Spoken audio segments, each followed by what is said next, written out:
Hi, Best Ever listeners. Welcome back to another episode of the Syndication School series, a free resource focused on the how-tos of apartment syndications. As always, I'm your host, Theo Hicks.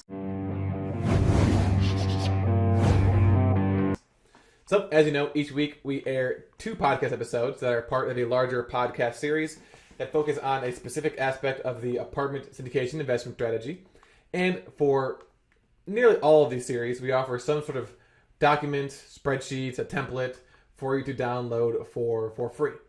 All of these free documents for the past Syndication School series, as well as the actual Syndication School series episodes, all that can be found at syndicationschool.com.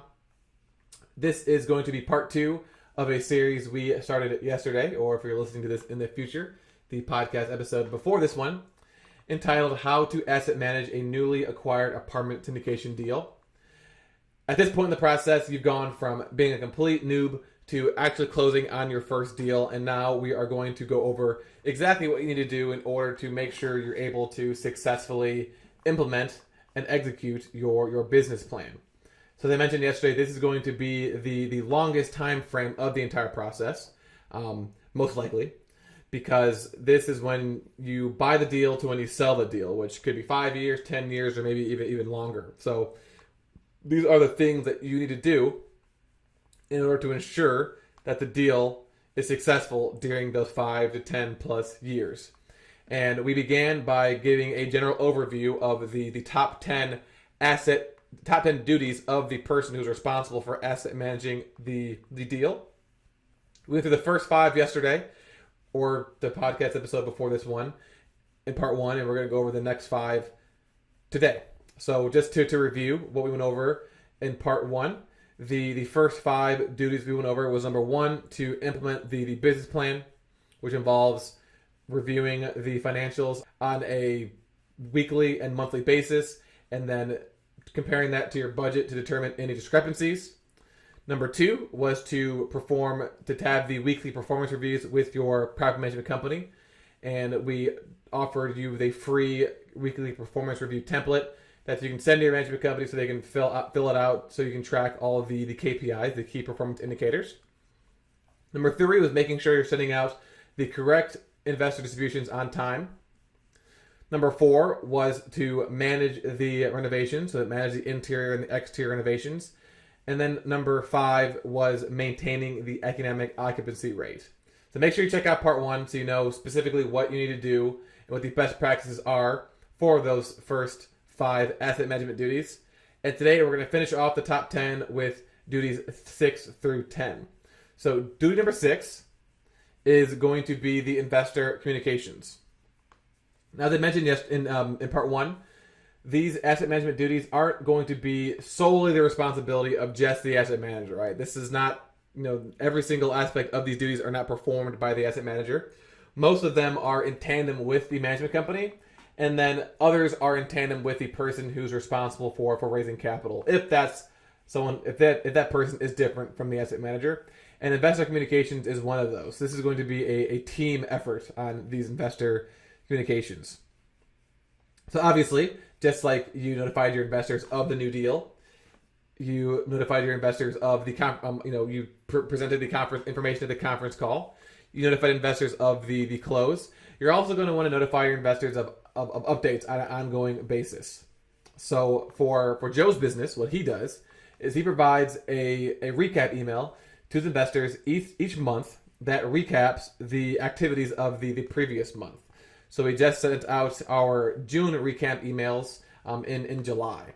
So the June ends, we gather all the information in the first few weeks of July. We put it together in a nice organized email, and then we send it out to investors by the middle of the month. And I'll go over specifically what goes in those emails in a second, but we also send out financials on a quarterly basis. So each quarter, we also send out a T12, so up-to-date T12 with the income and the expenses, as well as a current rent roll. And then on an annual basis, the recap email includes the K1.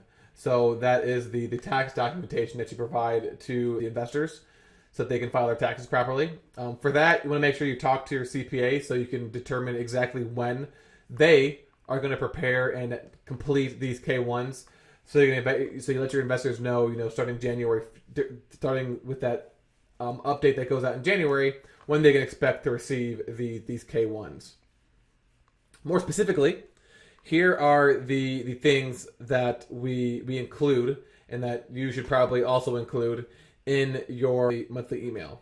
And before I go into that, the process for obtaining this information is to have the asset manager or whoever is the interface between you the syndicators and the management company should reach out to them and say, hey, each month can you please send me this information, obviously letting them know before you close that this is what you're going to do.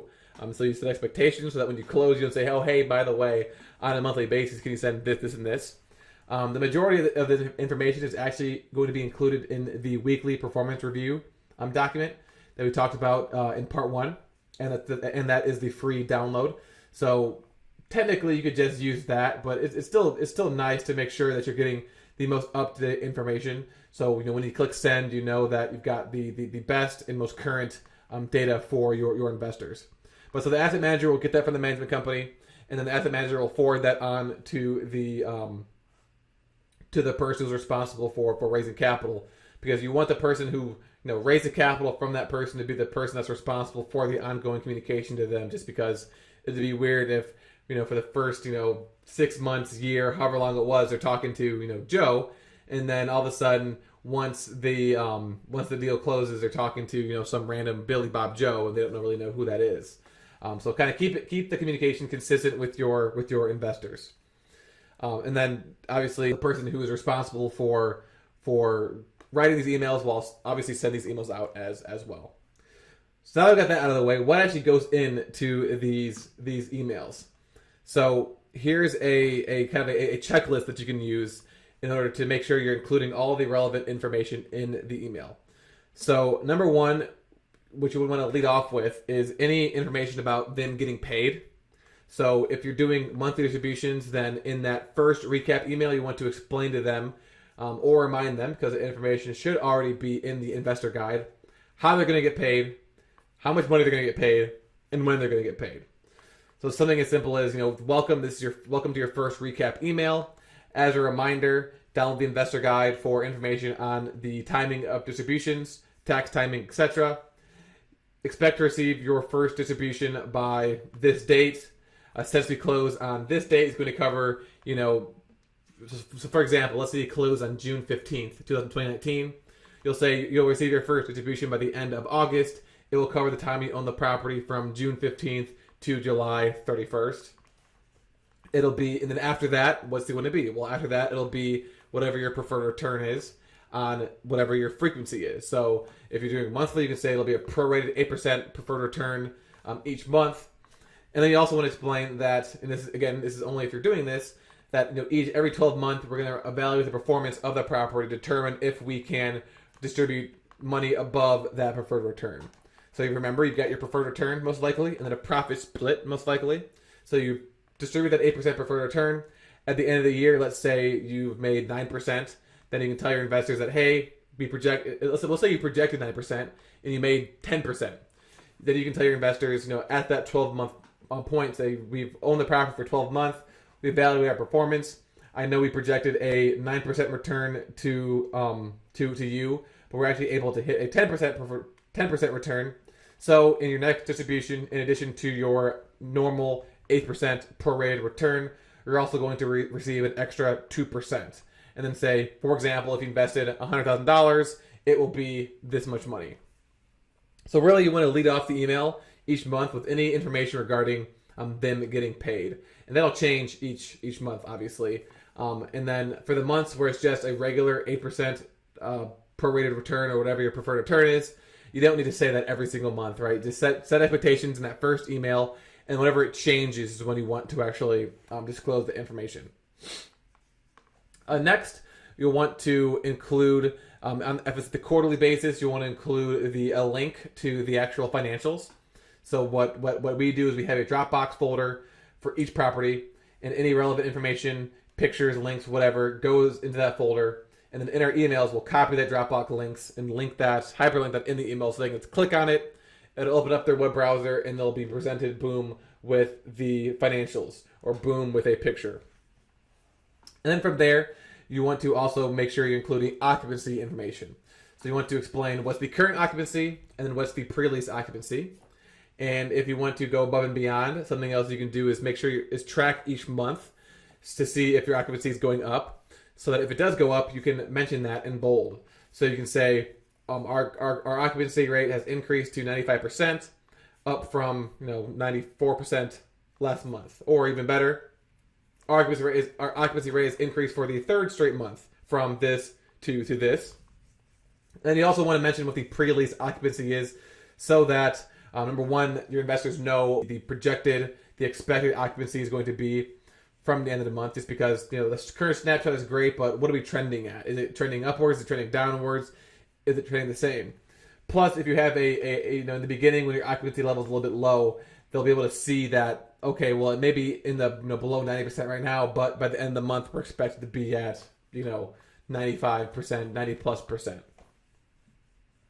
Next, you want to provide an update on the interior renovations. So you want to say how many units have been renovated since you've bought the property, and then how many units were renovated the previous month. And then you'll want to provide information on what rental premium you're demanding. So ideally, well, at the very least, you say that we are achieving our projected rents. Even better is if you're achieving a number which is higher than your projections.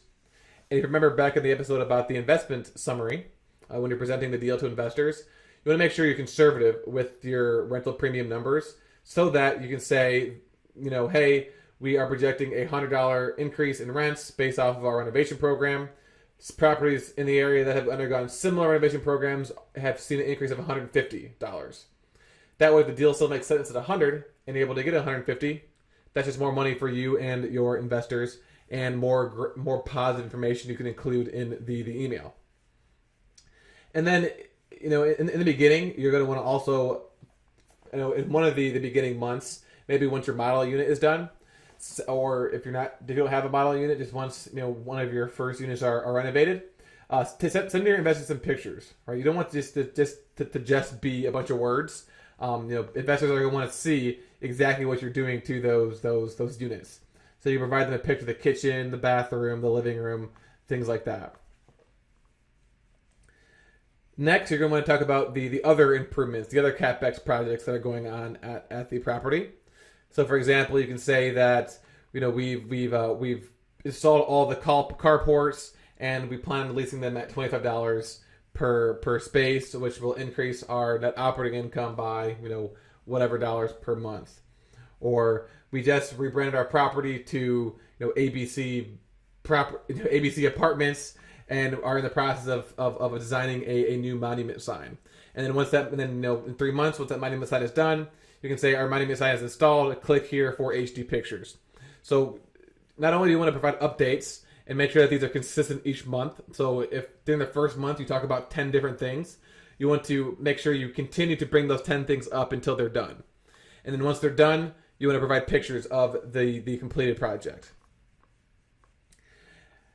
Something else you want to include are any type of events you're hosting for your residents. And so we'll go over this in a lot more detail in a later episode, but a very strong lead generation and retention strategy is to host resident appreciation parties, in a sense. And so we'll go over specifically what those are. But if you're hosting any sort of party or event for your residents, you want to include that in the email.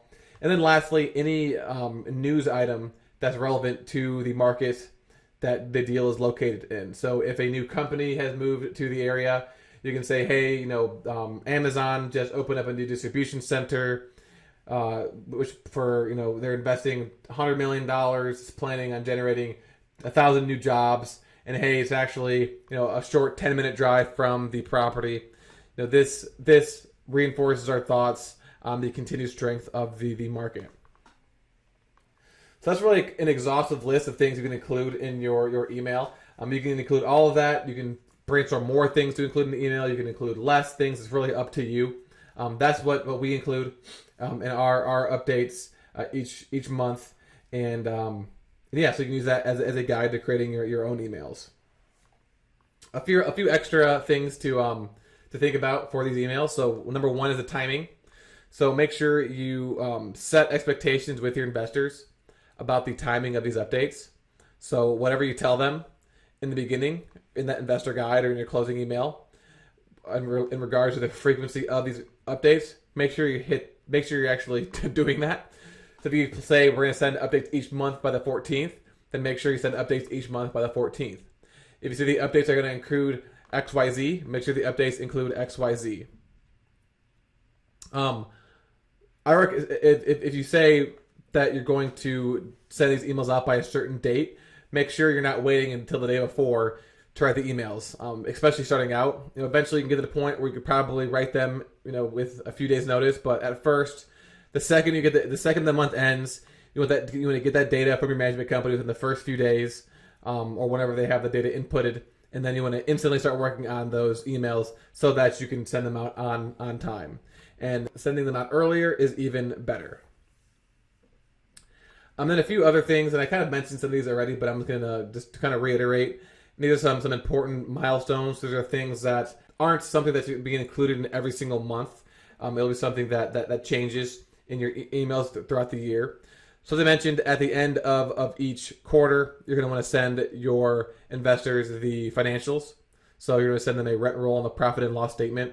Make sure you're not including any personal investor information in those financials. Sometimes the property management company will put the money that got distributed to investors at the bottom of the rent roll, the bottom of the T12. So you want to take that out of there so that your other investors don't know who invested what. And then also it's better to put those in PDF form as well, just because people can look at PDF on their phone pretty easily, whereas Excel might be a little tough. The formatting that might not work on the phone. And then if you have a monthly payout, so if you plan on paying investors each month, in the first recap email or the recap email before that first distribution goes out, let them know when they're going to receive it, and then provide an example of how much money they would receive based off of $100,000 or $200,000 or $1 million investment, depending on how big your deals are.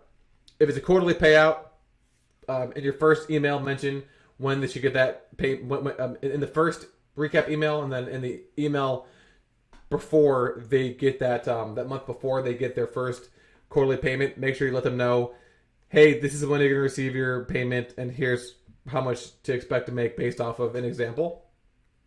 And the same thing for an annual distribution. So the first recap email, and then the month before that annual distribution goes out, how much money are they going to make? When are they going to receive that payment, and how much money are they actually going to make? And then lastly is that tax documentation. So once you've had your conversation with your CPA, and they say, hey, we will have those K1s to you by the end of February or by mid-March, and here's a process for sending them out. Starting that first recap email of the new year, let them know the process, and then each month let them know, hey, as a reminder, here's the process. And then so that you're not getting an influx of emails, in the February, March, April timeframe asking, where's the K1s? When am I getting the K1s? How's the K1 process work? They're already prepared. They already know what the process is. And the only way you're going to be getting a bunch of emails is if you don't hit that date you communicated to them. And then a few other best practices. Number one, how do you actually make these emails, right? So sure, you could do, you can use your Outlook or whatever email service you use and create, make one email template and then copy and paste that into individual emails, copy and paste the emails in there, and then send those out individually. Probably don't want to do that because it's going to be pretty time consuming, but I mean, technically you can. What's a better method, and we've already discussed this service, but it's Mailchimp. There's other things you can use too, like Active Campaign, Constant Contact, or Aweber, or whatever other email service that you want to use. But use some sort of email service that allows you to automate these things. So you type in a template, and then it'll automatically send out that email to your imported list of investors. It'll put their name in the subject line and things like that. You're not going to want to make these emails individual. That's just going to take too much time. And then I kind of already mentioned this, but when you're sending out any images, any financial documents, create a Dropbox account. If you have to, buy the upgraded storage amount, and just make it a individual folder for each property, and then each month upload any documents, any pictures to that file, and then copy and paste those into the paste those links into your email. The reason why is because let's say you've completed a monument sign. And you've got a really nice HD picture that's like, 200, 300, 400 megabytes in size, and you insert that into your email. And then let's say you've got 10 more of those pictures in the email. The email's never going to load for your investors. If it does load, it's going to eat up a ton of their data. Whereas if you just do the link, they can click on the link, go to the browser, and they'll easily be able to see, okay, here's the pictures that he's talking about. Plus, the email might not even go through. The email might take forever to go through. A lot of emails might fail to send. The investors folder, it might be so big that your investor's email can't even handle it. So just to avoid all those issues, just use Dropbox. It's pretty simple.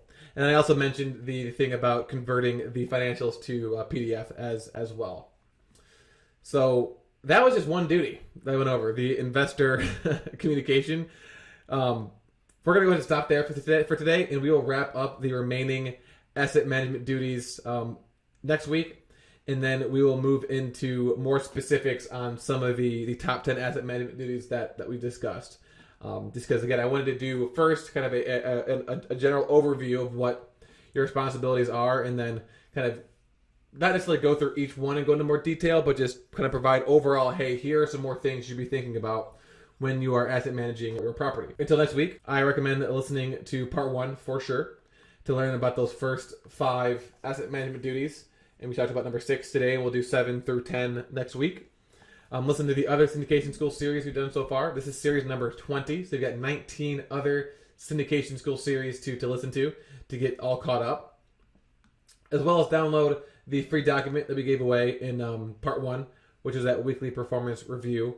And then also download the other free documents we've given away. We've given away, at least 20, 25 documents for free at syndicationschool.com that will help you start, launch, and grow and scale your apartment syndication business.